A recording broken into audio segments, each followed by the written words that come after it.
ન્યૂઝમાં આપનું સ્વાગત છે। અમદાવાદના સરખેજ હાઈવે પરથી લાખોની કિંમતનો એમડી ડ્રગ્સ ઝડપાયો। અમદાવાદના સરખેજ સર્કલ પાસેથી ઇકો કારના સ્પેર વ્હીલમાં 984 ગ્રામ એમડી ડ્રગ્સ સાથે 2 આરોપીઓ ઝડપાયા હતા। આ ઘટનામાં પકડાયેલ બંને આરોપીઓમાં પહેલો આરોપી વિષ્ણુ વાદી ઈડર તાલુકાનો રહેવાસી અને બીજો આરોપી આસિમ હુસૈન ફતેવાડી સરખેજનો રહેવાસી હતો। આ એમડી ડ્રગ્સનો જથ્થો વિષ્ણુવાદી ઉદયપુરથી લઈને આવ્યો હતો અને તે અમદાવાદમાં આમાલ આસિમ હુસૈનને પહોંચાડવાનો હતો।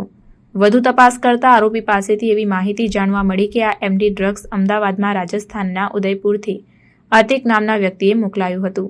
આ માદક દ્રવ્ય કુલ 98,40,000નું હતું। તેની સાથે મોબાઈલ ફોન અને ઇકો કારની ગણતરી કરતા કુલ મુદ્દામાલ 1,02,68,420નો હતો। ત્યારે તપાસ કરતા જાણવા મળ્યું કે વિષ્ણુવાદી બીજી વાર એમડી ડ્રગ્સ લાવતો ઝડપાયો છે, જ્યારે આસિફ હુસૈન પણ આ ધંધામાં છેલ્લા 1.5 વર્ષથી સંકળાયેલો છે। ઘટનામાં વપરાયેલ ઇકો કાર આરોપી વિષ્ણુવાદીના ભાઈની હોય તેવું પ્રાથમિક માહિતીમાં જાણવા મળ્યું હતું।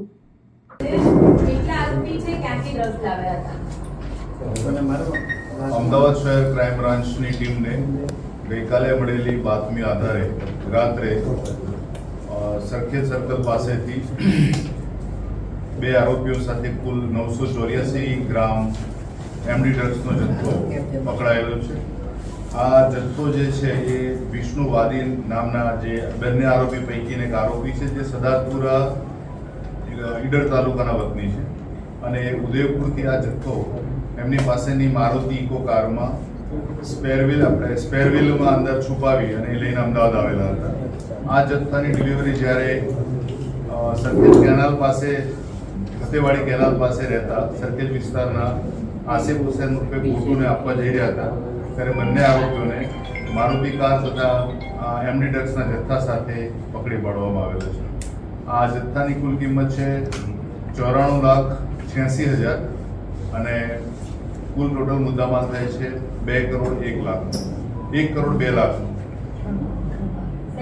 આ 1 કરોડ 2 લાખનો જે મુદ્દામાલ ઝડપવામાં આવેલો છે એ પૈકી આ જે મુદ્દામાલ ઉદયપુરથી વિષ્ણુભાઈ વાદી જે લાવ્યા છે, તો ઉદયપુર ખાતે માત્ર ટૂંકું નામ મળેલું છે, અતિક નામના વ્યક્તિએ ઉદયપુરથી એમને માલ આપેલો હતો અને આ માલ ફતેવાડી કેનાલ પાસે રહેતા આસિફ હુસૈનને આપવાનો હતો।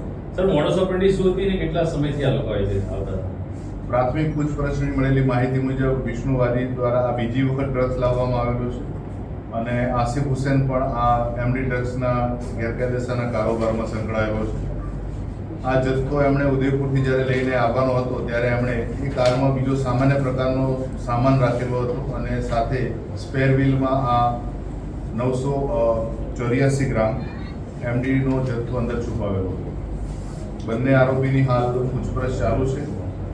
આ મુદ્દામાલ જે છે એમડી ડ્રગ્સ અમદાવાદમાં કઈ જગ્યાએ આપવાનું હતું એ વિશે પણ તપાસ હાથ ધરવામાં આવનાર છે અને અમદાવાદ શહેર ક્રાઇમ બ્રાન્ચ દ્વારા ડ્રગ વિરોધી ઝુંબેશ વધુ અસરકારક બને તે માટેના તમામ પ્રયત્નો હાલ ચાલી રહેલા છે। વિષ્ણુ આની પહેલા જ્યારે લાવ્યો ત્યારે કોને આપ્યો તો જથ્થો કે આ જ આરોપીને આપ્યો તો અંગે કોઈ હકીકત ખરી? હજુ પ્રાથમિક પૂછપરછ પ્રથમ તબક્કામાં હોય આ તમામ વિગતો બહાર આવનાર છે, જે આપની સાથે શેર કરવામાં આવશે। એ જથ્થો સર કેટલો હતો એ ના, એ જથ્થાની ડિટેલ્સ પણ મેળવવા। આસિમ હુસૈનનો બેકગ્રાઉન્ડ શું છે? કેટલા સમયથી જથ્થા સાથે? આસિફ હુસૈન 35 વર્ષની ઉંમરનો છે અને એ છૂટક કામ કરે છે અને આ પ્રકાર જે એમડી ડ્રગ્સના જે કારોબારમાં છે છેલ્લા થોડા સમયથી અંદર એક્ટિવ થયેલો છે। ક્યાં કોઈ બેકગ્રાઉન્ડ એનું નહીં? એ 1.5 વર્ષથી આ પ્રવૃત્તિમાં સંડોવાયેલો હોવાનું જણાય છે। વિષ્ણુ સામે સર અગાઉ જે 2 ગુના છે એ કેવા પ્રકારના? વિષ્ણુવાદી વિરુદ્ધ મોટર વ્હીકલ એક્ટના અને બોમ્બે પોલીસ એક્ટ હેઠળના ગુના છે। એમાં એક ગુનો એની જે મોડસ ઓપરેન્ડી છે, જે પ્રકારે આ વાહન લઈને એ ડ્રગ્સનો જથ્થો અમદાવાદ પહોંચાડેલો હતો, ઈડર પોલીસ સ્ટેશન ખાતે અગાઉ નોંધાયેલો છે, જેમાં પૂર ઝડપે અને બેદરકારી રીતે વાહન હંકારી અને પોલીસ રોકે તે વખતે વાહન છોડીને ભાગી ગયેલો છે। એટલે એની હાલની એમો જોતા એ જે તે વખતે નોંધાયેલો ગુનો પણ સજાની દ્રષ્ટિએ એટલો ગંભીર નથી, પરંતુ મોડસ ઓપરેન્ડીની રીતે બહુ અગત્યનો છે। ગાડી કોની? આ જે વ્હીકલ છે મારુતિ ઇકો, એ વિષ્ણુવાદીના સગા ભાઈની ગાડી છે અને એ પોતે મારે ફરવા જવું છે એ રીતે કહીને ગાડીને લઈને ગયો। વિષ્ણુ ગાડી છોડીને જવાનો હતો અથવા તો મૂકીને જવાનો હતો, સામાનમાં શું ઉતારવાનું હતું, શું એમો અહીંયા આવે?